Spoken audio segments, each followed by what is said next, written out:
Game reviews and self-defacing entertainment interlacing. Just sit back and start to space out overstimulation. Band reviews or playing skits where I'm a chick worth laying attention, grabbing product placement with the point I'm trying to make is the overstimulation station. Overstimulation station. Overstimulation station. Overstimulation station. Hello once again and welcome to episode number 5 of the Overstimulation Station. Now, this episode is going to be quite different than my last one. Tonight, we're going to be delving into the past. I'm going to be uncovering some of the ancient relics that I've accumulated over time. And I'm inviting all of you to join me. Video games were a huge part of my life growing up, and Nintendo was definitely my brand. I just thought they had better games and graphics than Sega. But the Super Nintendo was definitely my favorite out of the bunch, as you can probably tell by all these stacks of gray cartridges back here in the back of all my videos. I never had these many games though growing up, because Super Nintendo games retailed at about $50 a piece, and that was a fortune when you were like 7 or 8 years old. Your best bet was to wait till Christmas or your birthday to even get 1, maybe 2 maximum games.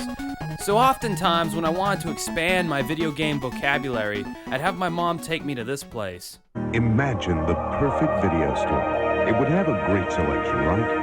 Right! Over 10,000 videos. 3 evening rentals, so no rush, no hassle. Fast checkout. 24-hour quick drop return. Open late every night. Well, the perfect video store. Welcome to Blockbuster Video. In fact, I still have my Blockbuster membership card. Dios mío. Oh. ¿Qué es eso? ¿Qué es eso? Es un monstruo. Es un monstruo. Darle cuota. Darle cuota. Es un monstruo. One cool thing about the Blockbuster stores, aside from the fact that you could rent games, were these Blockbuster code books. And they sold cookie dough bites. It's funny to see how all-encompassing the earlier editions of these books tried to be. They had cheat codes for Nintendo 64, PlayStation, the short-lived Sega Saturn, Super Nintendo, and the Sega Genesis. All their bases were covered. And look how thick this beast is. I swear, these stupid books had every game in it but the game that I was playing. The later editions packed in more systems but less games, and people were starting to turn to cheat code websites like IGN.com, and these books were becoming obsolete.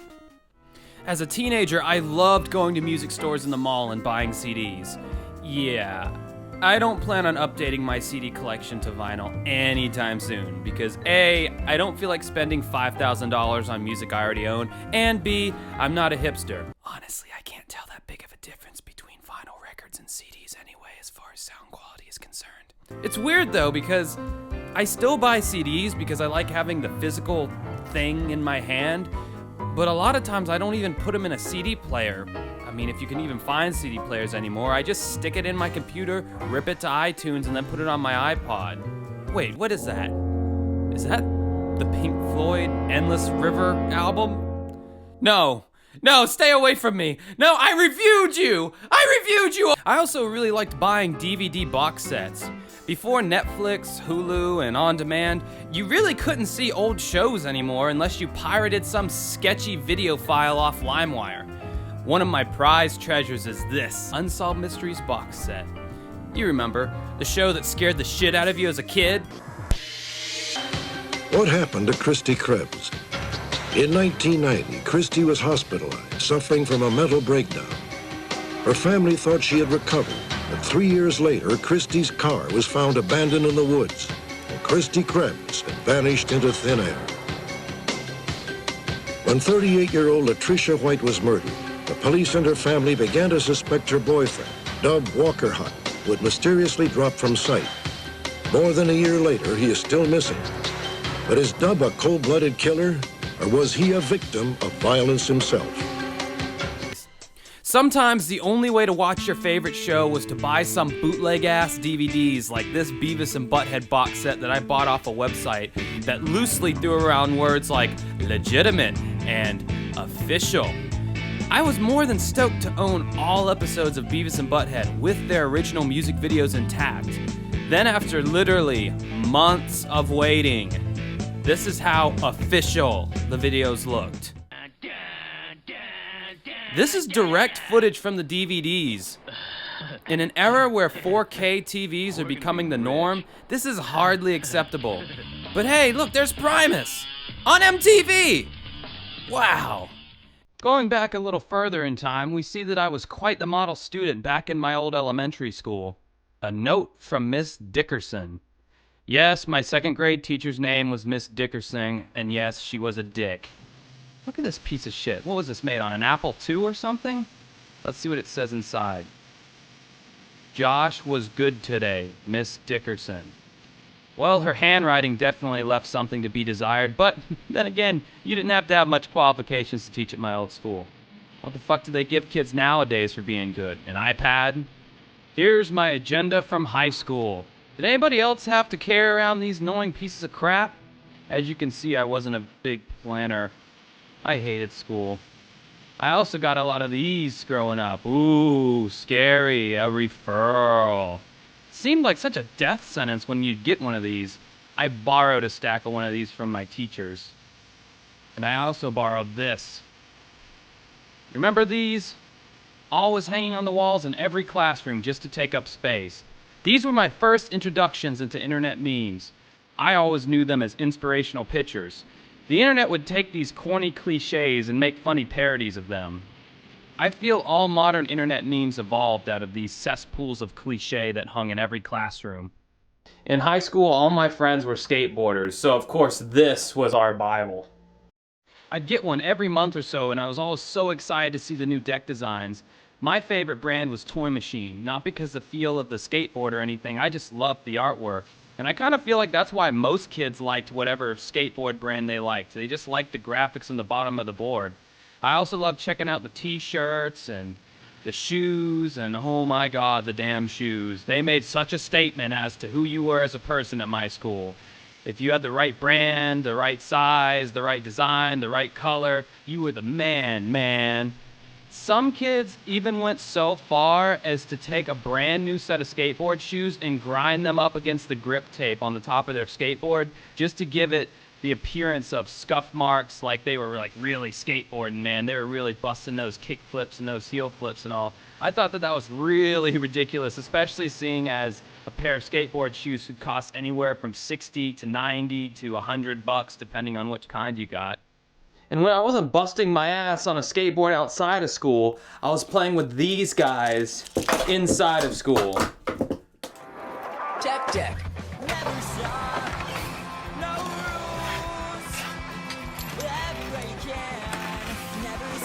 Ah, Tech Deck skateboards. Everyone owned some of these. And they made the most annoying little clicking sounds whenever you try to use them on desks and chairs.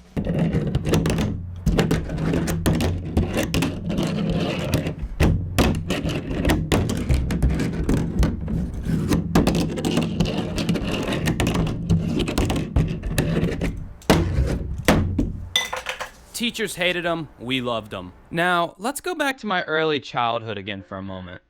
When I was around 8 or 9, my dad brought home these pellet-filled animal-looking things and said that the maker of these toys is going out of business very soon and are even starting to quote-unquote retire certain animals, and they'll no longer be available to be found anywhere. After handing them out to some friends and family, the Beanie Baby craze was fully upon us. Premium price. I mean, you could take these in the Chicago area right now and ask about anything you want. You can't find it. Make sure you dial in $399.95. Last call on this, last chance. Again, if you're having trouble getting through, the operators are doing everything they can to take your order. Oh my god, we bought into that stupid Beanie Baby trend hook, line, and sinker. We'd scour the Hallmark card stores in the mall, only being able to find certain animals at certain locations. And the Tie Company, maker of the Beanie Baby, designed it that way. Beanie Baby started becoming a hot toy around 1995, and the company capitalized on this with one of the more genius marketing strategies I've ever seen.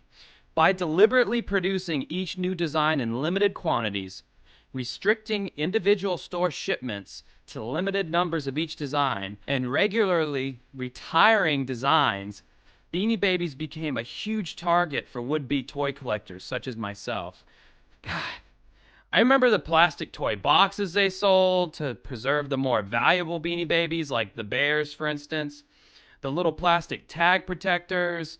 And then when McDonald's got involved, God, forget about it. I got Pinky. Then I got Pinky. I got Pinky and Patty in the same week. What, Vanessa, catch something? Teeny beanie babyitis. Now at McDonald's, your kids can get teeny beanie babies in a Happy Meal. Real Tide beanie babies in a mini size. To toss, tuck, or just plain love. One's in each $1.99 hamburger Happy Meal you buy your kids. This teeny beanie baby. People would be lining up at these damn locations getting, I shit you not, boxes full of these stupid miniature Beanie Babies. They would come in these little plastic pouches and they'd be numbered. And as they did with the full-size Beanie Babies, only certain McDonald's locations had certain Beanie Babies. So it was like this big manhunt for certain more rare numbers. We thought we were the only ones on the planet studiously collecting all of these stupid stuffed animals. But no, turns out everybody else was too. And now they're not worth jack shit. But Ty already has our money anyway, so what do they care? Suckers! The suckers being us, the consumer. The Beanie Baby thing gave me a peculiar feeling, though. I really liked hunting down rare items and adding them to my collection. It was kind of euphoric in a way. That kind of led me into my next collecting phase, which got a little bit more out of control. I'll let you be the judge.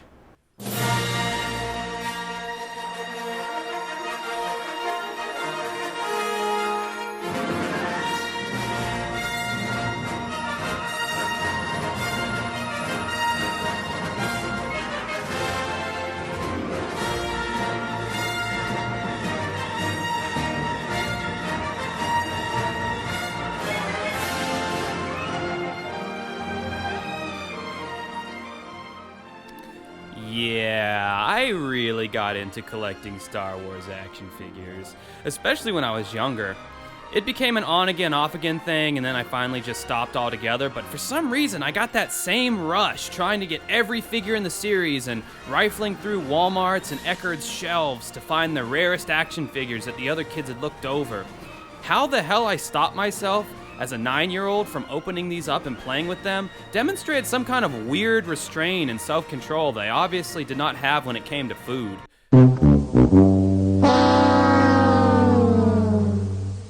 Some of the notable gems in this collection would be the Mace Windu special mail-away sneak peek edition of this action figure that came out before the disappointment that was Star Wars Episode 1.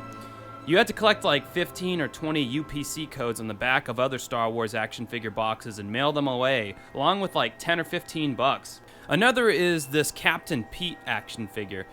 It's a misprint on the label. It says with pistol and rifle, but clearly he has a baton instead of a rifle. That makes it incredibly rare. And it's always just stupid variations like that when it comes to the value of action figures that are still in their boxes, that is. For instance, this battle droid has the binoculars in his hands, while the other has a separate indentation in the packaging for the binoculars. These small details can mean the difference between an action figure being worth $15 or $200. I know, it's pretty ridiculous.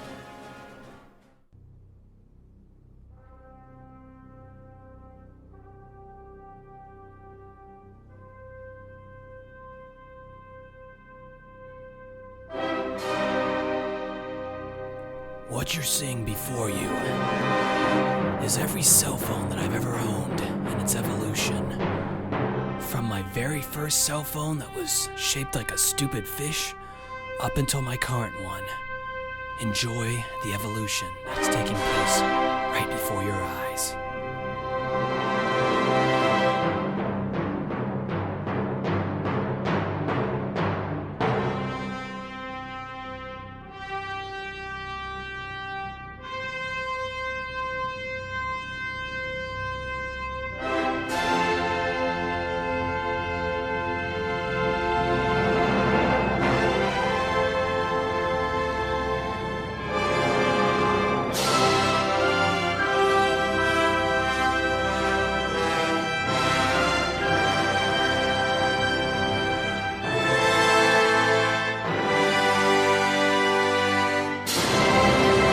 So that was my little trip down memory lane.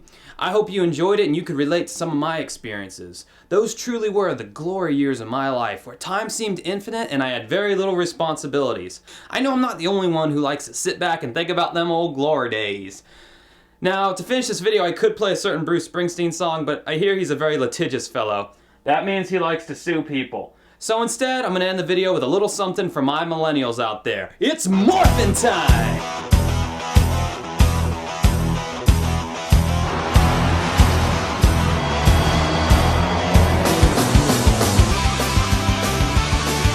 Cheesy radio guy voice, take one. Thank you so much for watching yet another episode of the Overstimulation Station. If you liked what you saw, you can hit subscribe by clicking on the bottom. Please do it. I seriously want to thank everybody for commenting, sharing, and subscribing to my channel. And I don't normally say that to just anybody. So if you could tell your friends, tell your mother, tell the guy down the street that you think might be a pedophile, the Overstimulation Station is here to entertain you. That's what I get off on doing. Enjoy your night and have a good tomorrow. Radio Guy out.